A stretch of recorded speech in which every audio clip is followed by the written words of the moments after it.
এরপরে বলা হচ্ছে শাব্বুন নাশাআ ফি ইবাদাতি রাব্বিহি, ওই যুবক যে যৌবনের তাড়নার মধ্যে উন্মাদনার মধ্যেও নিজেকে আল্লাহর ইবাদতে মশগুল রেখেছে।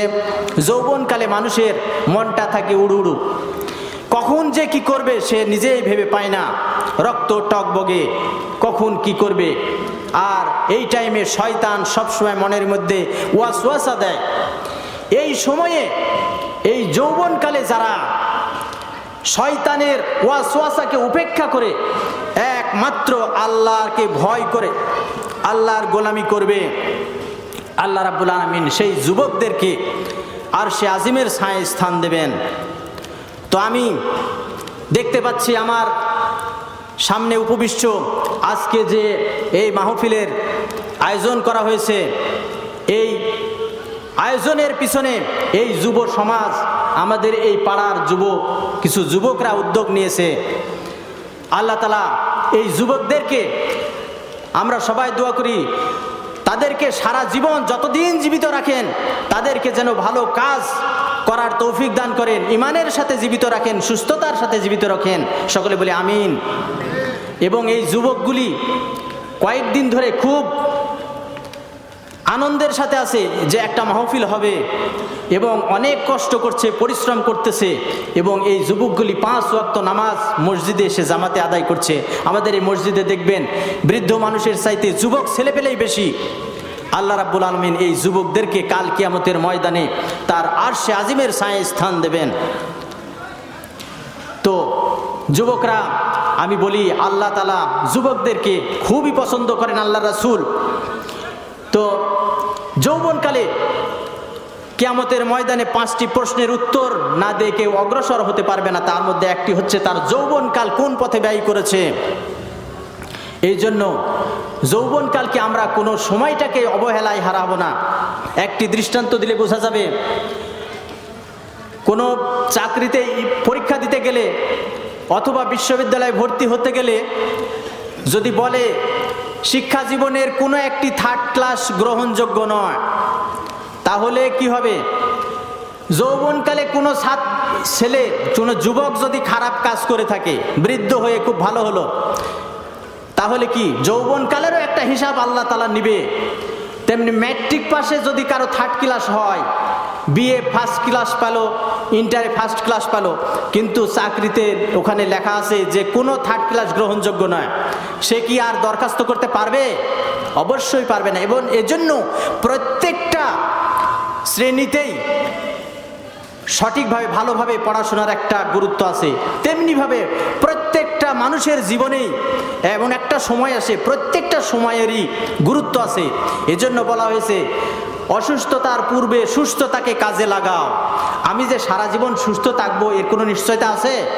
আল্লাহ যে কোনো মুহূর্তে আমাকে অসুস্থ করে দিতে পারে। এই জন্য অসুস্থতা আসার আগেই সুস্থতাকে আমাকে কাজে লাগাতে হবে। আবার দারিদ্রতা আসার পূর্বে সচ্ছলতাকে কাজে লাগাতে হবে। আমরা অনেক সময় মনে করি যে আমার এখন টাকা পয়সা আছে, আরও বেশি টাকা হবে যখন, তখন আমি দান করব। এখন দান তেমন করব না, কিন্তু আমার যে এর চাইতে আরো ভালো অর্থ আসবে এর কোনো নিশ্চয়তা আছে? আল্লাহ ইচ্ছা করলে তো আমাকে আরো দারিদ্র্যের মধ্যে ফেলে দিতে পারে। এই জন্য আমরা প্রত্যেকটা সময়কে যথাযথভাবে মূল্যায়ন করব। তো যুবকরা, আমরা যৌবনকালে আমরা বেশি বেশি মোবাইলে সময় না কাটিয়ে আল্লাহর ইবাদতে কোরআন তেলাওয়াত করব, হাদিস পড়ব, ভালো ভালো মানুষের জীবনী পড়ব এবং আমরা 5 ওয়াক্ত নামাজ জামাতের সাথে আদায় করার চেষ্টা করব। তাহলে কাল কিয়ামতের ময়দানে আল্লাহ রাব্বুল আলামিন আমাদেরকে আরশে আজিমের নিচে স্থান দেবেন। 3 নম্বরে বলা হচ্ছে রাজুলুন কলবুহু মুআল্লাকুন ফিল মাসাজিদ, ওই ব্যক্তি যার দিলটা, যার অন্তরটা মসজিদের সঙ্গে লটকানো থাকে। দিলটা মসজিদের সঙ্গে লটকানো থাকে, এর অর্থ কি? দিল বুক থেকে কেটে এনে মসজিদে টাঙ্গানো, এটা কি বোঝায়? এটা বোঝায় না। একটা গান আছে, তো আপনারা মাইন্ড করেন না, মানে এই গানটা আমরা তো এরকম দুনিয়াতে এরকম না। আল্লাহ যে ইমানদার যারা নামাজ পড়ে তাদের কানের মধ্যে শুধু এমন একটা যন্ত্র লাগাই দিবে যে আশেপাশে কোনো খারাপ কিছু হলে শুনতে পাবেন, এরকম না। দুনিয়াতে ভালো মন্দ যেটাই হোক সবার কানেই কিন্তু পৌঁছে। তো ওই গানটা এরকম যে একজন বলছে যে আমি যে তোমার কলিজাটারে কেটে কেটে টুকরা করে রাখবো বুকের ভিতরে, মানে তার প্রেমিকাকে এতই ভালোবাসে যে বলছে তোমার কলিজাটা কেটে টুকরা টুকরা করে আমার বুকের ভিতরে রাখবো। তাহলে কারো কলিজা যদি কেটে টুকরা টুকরা করা যায়, ও বাঁচবে? বুকের ভিতর রাখা তো দূরের কথা, টুকরা টুকরা করার সময় তো মরেই যাবে। তাতে যে তাকে এত ভালোবাসা হয় যে তার কলিজাটা কেটে বুকের মধ্যে রাখতে চায়, এটা মানে কি? এটা রূপক অর্থে ব্যবহৃত হয়েছে। তেমনিভাবে মসজিদের সঙ্গে দিলটা লটকানোর অর্থ হচ্ছে দিল কেটে মসজিদে লটকানো না, এর অর্থ হচ্ছে আপনি ফজরের নামাজ আদায় করেছেন, আপনার মনের মধ্যে সব সময় একটি টেন্ডেন্সি কাজ করবে, প্রবণতা কাজ করবে, একটি ফিলিংস অনুভূতি কাজ করবে, কখন না জানি জোহরের আজান হয়ে যাবে এবং জোহরের নামাজটা আমি মসজিদে গিয়ে জামাতের সাথে আদায় করব। জোহর হয়ে গেল, আবার মনের মধ্যে চিন্তা থাকবে না জানি কখন আসরের আজান হয়ে যাবে, আমি আসরের নামাজটা মসজিদে গিয়ে জামাতে আদায় করব। এমনিভাবে আসরের পর মাগরিবের পর এশা, আবার এসে পড়ে ঘুমিয়ে যাব। আমরা আবার মনের মধ্যে চিন্তা এসে যাবে মুয়াজ্জিন কখন না জানি ফজরের আজান দিয়ে দিবে এবং আমরা ফজরের নামাজটা জামাতে মসজিদে গিয়ে আদায় করব। এরই নাম হচ্ছে দিল মসজিদের সঙ্গে লটকানো। তো নামাজকে বলা হয়েছে ইসলামের স্তম্ভ হচ্ছে 5টি। বুনিয়াল ইসলাম আলা খামসিন, শাহাদাতু আল্লাহ ইলাহা ইল্লাল্লাহু ওয়া আন্না মুহাম্মাদান আবদুহু ওয়া রাসূলুহু ওয়া ইকামিস সালাতি ওয়া ইতাইজ যাকাতি ওয়াল হজ্জ ওয়া সাওমু রমাদান। ইসলামের দ্বিতীয় স্তম্ভ, খুঁটি, পিলার। এই যে চাদুয়াটা উপরে দেখা যাচ্ছে, এটা এই খুঁটি যদি সবগুলো সরাই দেওয়া যায় তাহলে এই চাদুয়া কি থাকবে? থাকবে না। তো খুঁটি বলা হচ্ছে যে পিলার বা খুঁটি ইসলামের স্তম্ভ, নামাজ হচ্ছে দ্বিতীয় স্তম্ভ। তো খুঁটি বা পিলার ছাড়া যেমন ছাদ হতে পারে না, তেমনি পিলার এই ইসলাম নামাজ ছাড়া মুসলমানের অস্তিত্ব কল্পনা করা যায় না, দিনের অস্তিত্ব কল্পনা করা যায় না। অনেক মানুষ আছে নিজেকে খুব চালাক মনে করে, এরা বলে যে নামাজ না পড়লেও ঈমান ঠিক আছে। খুব চালাক এরা নিজেকে মনে করে। অথচ আল্লাহর নবী জনাবে মুহাম্মদুর রাসূলুল্লাহ সাল্লাল্লাহু আলাইহি ওয়াসাল্লাম বলছেন, বাইনাল আবদি ওয়া বাইনাল কুফরি তারকুস সালাত। আল্লাহর বান্দা এবং কাফেরের মধ্যে পার্থক্য হচ্ছে নামাজ। মান তারাকা সালাতা মুতাআম্মিদান ফাকাদ কাফারা। যে ব্যক্তি ইচ্ছাকৃত নামাজ ছেড়ে দিল সে যেন কাফের হয়ে গেল। বলুন নাউজুবিল্লাহ। ইচ্ছাকৃত কেউ যদি নামাজ ছেড়ে দেয় সে কাফের হয়ে যায়, আর আপনি বলছেন নামাজ না পড়লে ঈমান ঠিক আছে, একটা ধোঁকাবাজি। এই জন্য আল্লাহ রাব্বুল আলামিন সূরা ওই বাকারার ভিতরে বলছেন, ওয়া মিনান নাসি মান ইয়াকুলু আমান্না বিল্লাহি ওয়া বিল ইয়াউমিল আখির ওয়া মা হুম বিমুমিনিন। আর মানুষের মধ্যে এমন অনেক লোক আছে যারা বলে আমরা আল্লাহ ও আখিরাতের প্রতি ঈমান এনেছি, কিন্তু তারা মোটে ঈমানদার নয়। তারা আল্লাহ এবং মুমিনদেরকে ধোঁকা দেয়, কিন্তু মূলত তারা নিজেদেরকেই ধোঁকা দেয়, কিন্তু তারা তা বুঝতে পারে না। তারা মনে করছে যে আমরা আল্লাহকে এবং মুমিনদেরকে ধোঁকা দিচ্ছি। আসলে তারা আল্লাহকেও ধোঁকা দেয় না, মুমিনদেরকেও ধোঁকা দেয় না, নিজেরাই নিজেদেরকে ধোঁকা দিচ্ছে। একটি দৃষ্টান্ত দিলে বুঝতে পারবেন। কোনো ছাত্র স্কুলে গিয়ে পিছনের বেঞ্চে বসে স্কুল থেকে বের হয়ে এসে তার বন্ধুকে বলছে, আমি আজকে স্যারকে ফাঁকি দিয়েছি। কিভাবে? নাতে পিছনে এমনভাবে বসেছি যে স্যার আমাকে দেখতেও পায়নি, প্রশ্নও করেনি। তাহলে এটা ধোঁকাবাজি করলো সে ধোঁকাটা কি স্যারকে দিল না নিজেকে দিল? সে নিজেই নিজেকে ধোঁকা দিল। সে যখন পড়া করলো না, স্যারের কোনো ক্ষতি হবে না, এখানে ক্ষতি হবে ওই ছাত্রর নিজেরই, যখন সে পরীক্ষায় যাবে ফেল করে যাবে। তেমনিভাবে আল্লাহ বলছেন যে ওই মানুষগুলি নিজেকে চালাক মনে করে, এরা মনে করে আমরা ধোঁকা দিচ্ছি ইমানদারকে এবং আল্লাহকে, কিন্তু তারা নিজেরাই নিজেদেরকে ধোঁকা দিচ্ছে। নামাজ অত্যন্ত গুরুত্বের কথা বলা হয়েছে নামাজ। আল্লাহ রাব্বুল আলামিন নামাজটাকে কত গুরুত্ব দিয়েছেন। আল্লাহ রাব্বুল আলামিন কুরআনুল কারীমের সূরা হজ্জের ভিতরে বলছেন, সূরা হজ্জের 18 নম্বর আয়াতে, আলাম তারা আন্নাল্লাহা ইয়াসজুদু লাহু মান ফিস সামাওয়াতি ওয়া মান ফিল আরদি والشمس والقمر والنجوم والجبال والشجر والدواب وكثير من الناس। আল্লাহ রাব্বুল আলামিন বলেন, আপনি কি দেখেননি, আপনি কি লক্ষ্য করেননি, যা কিছু আছে আসমানে আর যা কিছু আছে জমিনে, চন্দ্র সূর্য গ্রহ নক্ষত্র পর্বত বৃক্ষলতা এবং জীবজন্তু আর মানুষের অনেকে আল্লাহরে সিজদা করে। চন্দ্র আল্লাহরে সিজদা দেয়, সূর্য আল্লাহরে সিজদা দেয়, পাহাড় পর্বত আল্লাহরে সিজদা দেয়, গ্রহ নক্ষত্র আল্লাহরে সিজদা দেয়, হাঁস মুরগি গরু ছাগল যা কিছু আছে সকলে আল্লাহরে সিজদা দেয়। আর মানুষের বেলায় আল্লাহ বললেন কাসীরুম মিনান নাস, আর মানুষের মধ্যে অনেকে, মানুষকে যাকে শুধু সিজদার জন্যই আল্লাহ সৃষ্টি করেছেন, শুধু সিজদা দিবে। আল্লাহ তাআলা বলছেন সূরা জারিয়াতের 56 নম্বর আয়াতে যে ওমা খালাকতুল জিন্না ওয়াল ইনসা ইল্লা লিয়াবুদুন, জিন এবং মানুষকে আমি শুধুমাত্র আমার ইবাদতের জন্য সৃষ্টি করেছি, অন্য কোনো উদ্দেশ্য নয়। যাকে শুধু সিজদার জন্য আল্লাহ সৃষ্টি করলেন সেই মানুষই আল্লাহর সিজদা দিতে চায় না, অথচ আল্লাহ বলছেন আসমান জমিনের সকলে, চন্দ্র সূর্য গ্রহ নক্ষত্র সবাই আল্লাহর সিজদা দেয়। আল্লাহু আকবার, আল্লাহু আকবার। মানুষ কত হতভাগা।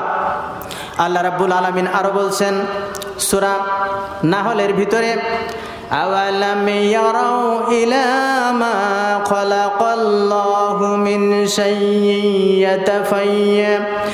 ইয়াতাফায়্যাউ যিলালুহু আনিল ইয়ামিনি ওয়াশ শামাইলি সুজদাল লিল্লাহি ওয়া হুম দাখিরুন। তারা কি আল্লাহ সৃষ্টির প্রতি লক্ষ্য করে দেখে না, যাদের ছায়া কখনো ডানে কখনো বামে আল্লাহর সিজদায় পতিত হয়ে আল্লাহর প্রতি বিনীত হয়।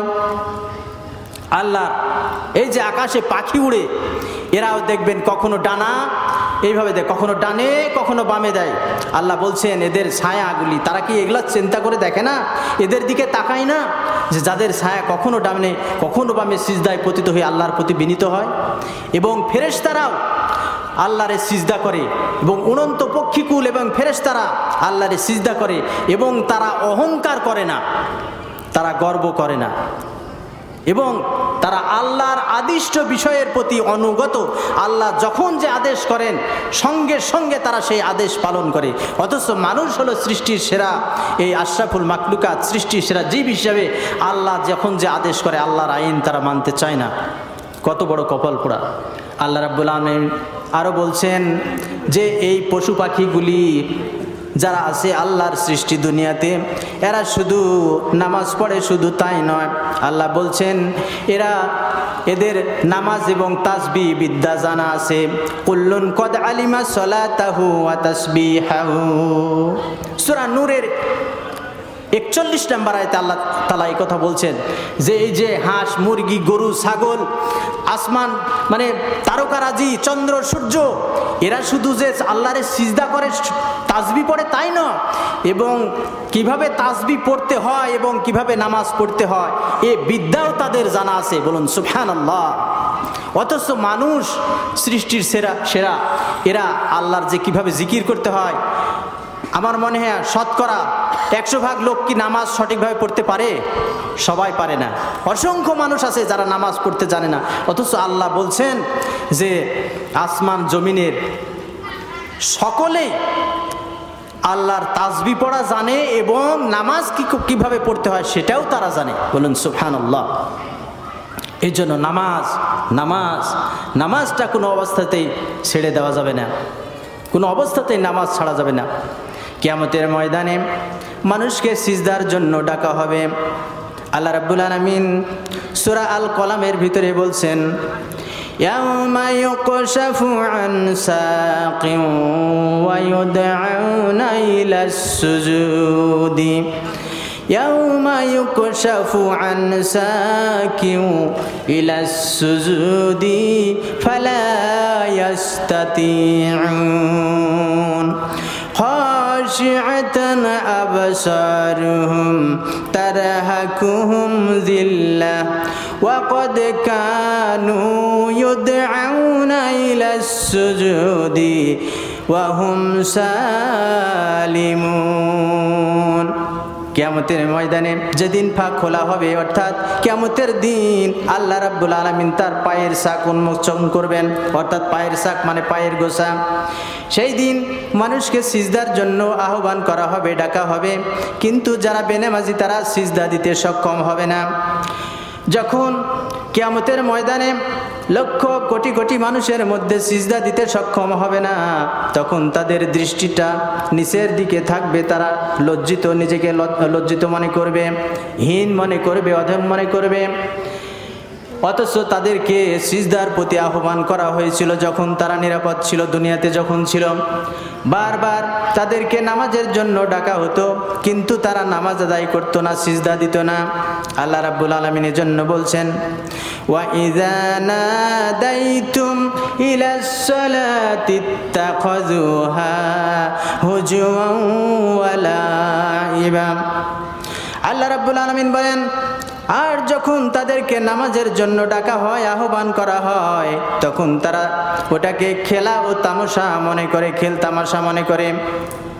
নামাজের জন্য যখন আজান দেওয়া হয়, কয়জন নামাজে আসে মসজিদে? দেখবেন জুমার দিনে গোটা মসজিদ ভরে যায়, আর অন্য দিনে লোক নাই। এর কারণ কি? এরা নামাজ পড়ে না। এদেরকে এই কিয়ামতের ময়দানে সিজদা দিতে বলা হবে, এরা সিজদা দিতে পারবে না। মানুষ যখন জান্নাতে চলে যাবে, জান্নাতীরা আর জাহান্নামীরা জাহান্নামে চলে যাবে। জান্নাতীরা জাহান্নামীদেরকে ডেকে বলবে, মা সালাকাকুম ফি সাকর, তোমরা সাকারে কেন এসেছো, জাহান্নামে কেন এসেছো? লোকেরা বলবে, ক্বালু লাম নাকু মিনাল মুসাল্লিন, জাহান্নামীরা বলবে আমরা নামাজি ছিলাম না। আরো কারণ আছে। সর্বপ্রথম যে উত্তরটি জাহান্নামীরা দিবে সেটা হলো, তারা বলবে আমরা নামাজি ছিলাম না। এই জন্য নামাজ, কোনো অবস্থাতেই নামাজ বাদ দেওয়া যাবে না। নামাজের যে কত ফজিলত, এটা বলে শেষ করা যাবে না। আল্লাহর নবী বলছেন যে কোরআনের একটি অক্ষর পড়ে সে 10টি নেকি পায়।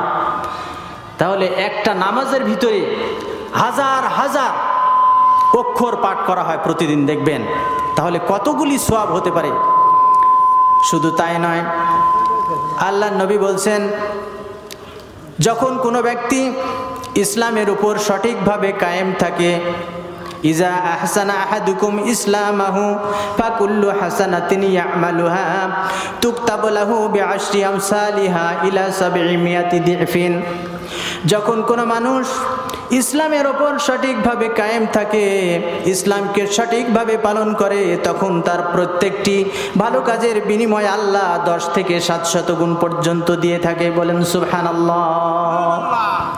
10 থেকে 700 গুণ পর্যন্ত সওয়াব দিয়ে থাকেন। তাহলে একটা নামাজের ভিতরে আর গুনাহের কাজ করলে যতটুকু করা হয় ততটুকুই দেয় আল্লাহ। আল্লাহ কত দয়াবান, মেহেরবান। আল্লাহর নবী আরো বলেন, লাউ আন্না নাহারান বিবাবি আহাদিকুম ইয়াকতাসিলু ফিহি কুল্লা ইয়াউমিন খামসান মা তাকুলু যালিকা ইউবকি মিন দারানিহি ক্বালু লা ইউবকি মিন দারানিহি শাইয়ান। আল্লাহর নবী বলেন, কারো বাড়ির সামনে যদি একটি নদী থাকে আর যদি ওই ব্যক্তি দৈনিক 5 বার তাতে গোসল করে, তাহলে তার গায়ে কি কোনো ময়লা থাকতে পারে? লোকেরা বলল, না ইয়া রাসূলুল্লাহ, তার গায়ে কোনো ময়লা থাকতে পারে না। ক্বালা ফাযালিকা মিসলুস সালাওয়াতিল খামসি।